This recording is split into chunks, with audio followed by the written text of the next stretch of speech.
যুদ্ধ, যেটি শুধুমাত্র দুটি দেশের গণ্ডির ভেতর অগ্ন্যুৎপাত ঘটায় না, বিশ্বের প্রতিটি কোণে তার বিভীষিকার ডঙ্কা বাজিয়ে দেয়। ইরান, যুক্তরাষ্ট্র, ইসরায়েল এই ত্রিমুখী সংঘাতের ডামাডোল পৃথিবীর আনাচে কানাচে তার উপস্থিতি জানান দেয় বিভীষিকা রূপে। ভাবুন তো, এক সকালে ঘুম থেকে উঠে শুনলেন ইরান হরমুজ প্রণালী বন্ধ করে দিয়েছে। মাত্র কয়েক ঘন্টার মধ্যেই বিশ্ববাজারে তেলের দাম আগুনের মতো বাড়তে শুরু করেছে। কিন্তু প্রশ্ন হলো, এর প্রভাব কি শুধু মধ্যপ্রাচ্যে সীমাবদ্ধ থাকবে, নাকি বাংলাদেশের প্রতিটি পরিবারের রান্নাঘর পর্যন্ত পৌঁছে যাবে? বিশ্বের প্রায় 1/5 তেল পরিবহন হয় এই হরমুজ প্রণালী দিয়ে। যদি সেখানে জাহাজ চলাচল বন্ধ হয়ে যায়, তাহলে আন্তর্জাতিক বাজারে অপরিশোধিত তেলের দাম হঠাৎ করেই 100, 120, এমনকি $150 পর্যন্ত উঠতে পারে বলে বিশ্লেষকদের আশঙ্কা।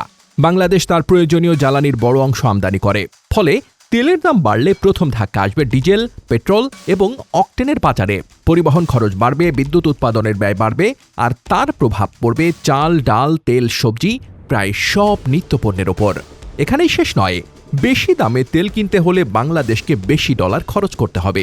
এতে ডলারের ওপর চাপ বাড়তে পারে, টাকার মান দুর্বল হতে পারে, আর আমদানি আরও ব্যয়বহুল হয়ে উঠতে পারে। অর্থনীতিবিদরা বলছেন, এমন পরিস্থিতি দীর্ঘস্থায়ী হলে মূল্যস্ফীতি আবারও বাড়তে পারে, অর্থাৎ মানুষের আয় না বাড়লেও খরচ বাড়বে। সবচেয়ে বেশি চাপ পড়বে মধ্যবিত্ত ও নিম্ন আয়ের মানুষের উপর। বিশেষজ্ঞরা বলছেন, এখনই আতঙ্কিত হওয়ার কিছু নেই। হরমুজ প্রণালী পুরোপুরি বন্ধ হয়নি, কিন্তু উত্তেজনা যত বাড়ছে, ঝুঁকিও তত বাড়ছে।